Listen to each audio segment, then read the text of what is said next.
ప్రభుత్వానికి ప్రజలకి సంధానకర్తగా ప్రజల అంశాలని ప్రభుత్వం దగ్గరికి తీసుకెళ్ళే ఒక ప్రతినిధిగా మీరు ఉండాలనేది శారదా గౌడ్ గారు. వాస్తవానికి మేము కూడా అదే అనుకుంటున్నాం, ఒక వారధిలాగా పనిచేయాలి. ప్రజల అభిప్రాయాలన్నీ ఇప్పుడు ఒకటేందంటే అధికారంలో లేము, దొరుకుతాం కాబట్టి చాలామంది. రెండోది ఏంటంటే ఈ 10 సంవత్సరాల క్రమంలో ఎవరికి సమస్య వచ్చినా వెంటనే నిలబడి స్పందించి వాళ్ళ సమస్యల పరిష్కారం కోసం మా వంతు కృషి చేసిన వాళ్ళుగా మాకు చాలా సంబంధాలు ఉన్నాయి సమాజంలో. ఈ సంబంధాలు ఉన్న వాళ్ళు ప్రతి ఒక్కరు కూడా ఎవరన్నా ఒకరు చెప్పుకోవటానికి దొరికితే చాలన్నట్టుగా ఇవాళ తమ కష్టాలు సమస్యలు చెప్పుకోవటానికి వస్తూ ఉన్నారు. అది సాంబశివ గౌడ్ ఉన్నారు, ఓయూజేఏసీ వ్యవస్థాపకుల్లో ఒకరు, వ్యవస్థాపక అధ్యక్షుల్లో ఒకరు. సాంబశివ గౌడ్ గారు. Good evening. Good evening Sambasiva Goud. Professor Kodandaram ఉన్నారు, ఆయనతో మాట్లాడండి. బాగున్నావా? సార్ బాగున్నా సార్, మీరు బాగున్నారా? అంతా మంచి సార్. అదే సార్ గత మన పోరాట నేపథ్యాన్ని ఒక్కసారి మనం నెమరు వేసుకుంటే అంత భయానక వాతావరణంలో మనం ఉద్యమం చేసినాం సార్. కానీ తెలంగాణ సాధించుకున్న తర్వాత కూడా అదే పరిస్థితి మనం చూడటం జరిగింది. తెలంగాణ సాధన తర్వాత కూడా ఒకనొక సందర్భంలో మీ యొక్క ఇంటిని మొత్తం కూడా పోలీసు నిర్బంధంలోకి తీసుకున్నప్పుడు దాదాపుగా 1000 మంది పోలీసుల పహారాలో ఉన్నది ఆ రోజు మీ యొక్క గృహం. ఆ సందర్భంలో మాలాంటి ఉద్యమకారులకు ఒక్కొక్కళ్ళకి ఒక్కొక్క మఫ్టీలో ఉన్న ఎస్ఐని మాకు అంటే కాపలాగా అంటే మీ ఇంటికి చేరుకోకుండా మమ్మల్ని అడ్డుకున్న పరిస్థితి మేము ప్రత్యక్షంగా చూస్తున్నాం తెలంగాణ సాధించుకున్న తర్వాత.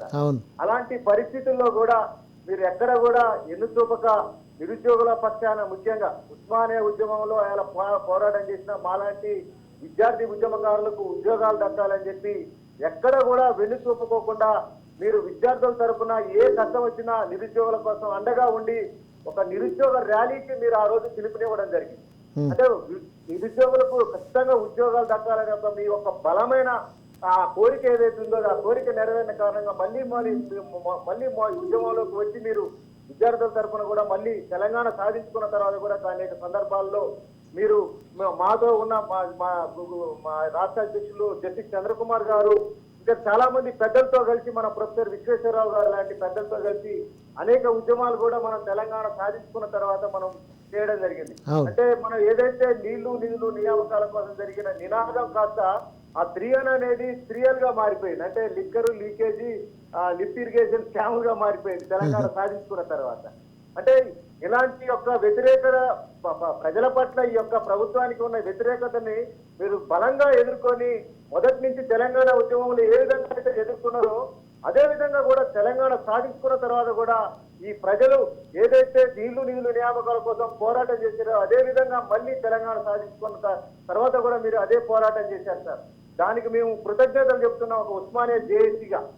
దాంతో పాటుగా సార్ మొన్న ఏదైతే ఇవాళ ప్రజాపాలన జరుగుతుందో ఈ తెలంగాణ రాష్ట్రంలో ఆ ప్రజాపాలనలో మీరు ముందు వరుసలో ఉండి అంటే మీరు అంటే ఎక్కడ కూడా ఈ యొక్క ప్రజలకు జరుగుతున్న నష్ట నివారణ ఏదైతే ప్రజలు మళ్ళీ మనం తల ఒక్కొక్కడ పోటీ చేస్తే ఏదైతే కొంత నష్టం జరుగుతుందని చెప్పి ముందే గమనించి మొన్న మీరు కాంగ్రెస్ కు మద్దతు ఇచ్చి ఇప్పుడు నడుస్తున్న ప్రజాపాలన రావడానికి కారకుల్లో ఒక పెద్దన్న పాత్ర పోషించినట్టు కూడా ఇలా పొలిటికల్ జేఏసీలో ఏదైతే పెద్దన్న పాత్ర పోషించారో అదే విధంగా ఇప్పుడు ప్రజాపాలన రావడానికి ముఖ్యులైన వాళ్ళలో మీరు ఒక పెద్దన్న పాత్రగా పోషించినందుకు మీకు ఖచ్చితంగా ధన్యవాదాలు చెప్పాల్సిన అవసరం ఉన్నది సార్. ఎందుకంటే మనం చూస్తున్నాం ముళ్ళ కంచెలు అలా తెలంగాణ ఉద్యమంలో మనం ముళ్ళ కంచెలు చూసినాం. మళ్ళీ ప్రగతి భవన్ ముందల ముళ్ళ కంచెలు పెట్టుకొని అలా పోలీస్ పహారాలో బతికిన సీఎంను మనం చూసినాం. అలాంటి ముళ్ళ కంచెలను మొత్తం కూడా తీసివేస్తున్న సందర్భంలో ప్రజలు ఒక మానసిక ఉద్వేగానికి లోనైన పరిస్థితి తెలంగాణ సమాజంలో కనిపించింది. అంటే ఒక ఎంత నిర్బంధంలో ఉంటే ఆ ముళ్ళ కంచెను తొలగిస్తున్నప్పుడు అలా ప్రజలలో ఉన్న ఆ మానసిక ఉద్వేగాన్ని మేము దగ్గరుండి కూడా చూడటం జరిగింది. అంటే ప్రజల్లో ఈ కలవకుంట్ల కుటుంబం పట్ల ఉన్న వ్యతిరేకత అనేది అలా ప్రజల ముఖాల్లో కళ్ళల్లో స్పష్టంగా కనిపించింది. మీ గొంతులో కూడా కనిపిస్తోంది సాంబశివ గౌడ్, మీ ఎగ్జైట్మెంట్ లో మీ గొంతులో కూడా కనిపిస్తోంది.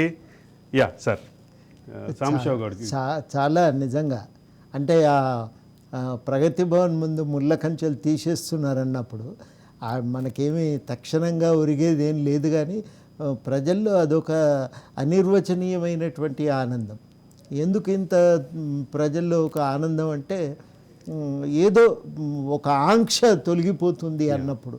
మనిషి స్వేచ్ఛ పిపాసి అండి, స్వేచ్ఛను కోరుకుంటాడు. ఎవరైనా ఆంక్షలు విధిస్తే విలవిల్లాడతాడు, చాతనైనంత మేర కొట్లాడతాడు. కొట్లాడకపోతే కనీసం ఒక్కడు మనసులోనైనా తిట్టిపోసుకుంటాడు, ఇదేం అన్యాయం అని. అట్లా ఒక అది తొలగిపోతుంది. అది మీరు చూస్తే నాకే ఆశ్చర్యం అనిపించిందండి. అంటే ప్రతి దగ్గర ప్రజల్లో ఈ పెళ్ళువికిన ఆనందం చూస్తుంటే నాకే ఆశ్చర్యం అనిపించింది. అంటే ఇంతగానం కొట్లాడినాం, ఎన్ని చేసినాం కానీ ఇట్లా ఇంతగా ఒక కట్టలు దించుకున్న ఆనందం వస్తుంది అని చెప్పి నేను ఊహించలేదు. చాలా మనుషుల్లో ఒక తృప్తి, ఏమున్నది ఏం పోయింది తర్వాత ముచ్చట సార్. ఇవాళనైతే ఒక మానసికంగా ఇవాళ చాలా ఫ్రీగా ఉన్నాం సార్ అనే మాట ఎంతమంది చెప్తున్నారు. అసలు ఇది నాకు అనుకోవటం ఒక గొప్ప మార్పు. ఇది కేవలం ఏదో ఎన్నికల్లో ఓటమి అని నేను అనుకోవటం లేదు. ఒక నిరంకుశ పాలన మీద ప్రజలు చేసిన తిరుగుబాటు, ఆ తిరుగుబాటులో విజయం సాధించడం అనేటువంటి తృప్తి, ఒక ఉత్సాహము ఇవాళ తెలంగాణలో కనబడుతుంది.